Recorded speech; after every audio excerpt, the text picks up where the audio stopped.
कल हमने आपको क्या पढ़ाया था? के साइलेंट। क्या पढ़ाया था? के साइलेंट पढ़ाया था। के साइलेंट कहाँ रहता है? यदि के साथ एन हो और एन के बाद वोवल्स हो तो के साइलेंट रहेगा। आज हम पढ़ा रहे हैं आपको एस कहाँ साइलेंट रहता।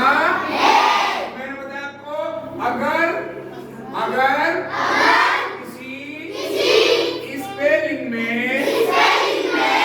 एस दो लेटर्स आई और एल के बीच में आता है तो वहाँ पर एस का उच्चारण नहीं होगा।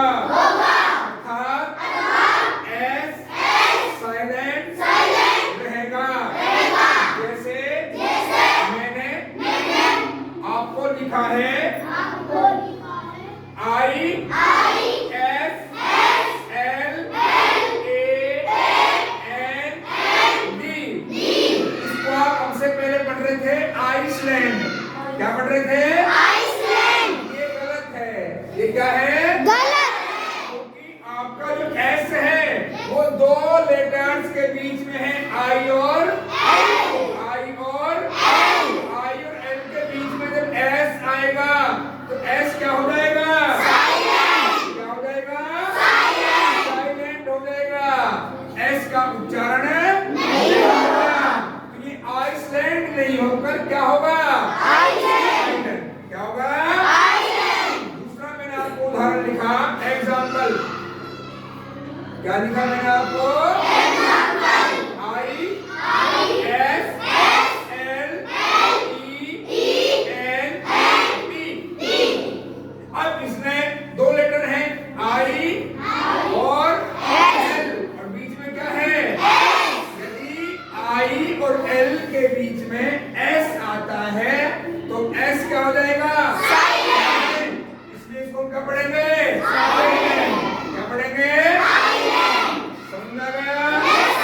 दो मैंने लिखवा दिया आपको, एक के साइलेंट और दूसरा एस साइलेंट। ठीक है? आपको मेरी बात समझ में आई? बिल्कुल आई। इस पे अब आपको अपना ध्यान करना है और ऐसी मीनिंग छांटनी है जिनमें एस साइलेंट रहता है। ठीक है? कैसा लगा आपको? बढ़िया लगा? समझ में बैठ गया? ओके, अब आप इसको उतार सकते हैं। Thank you.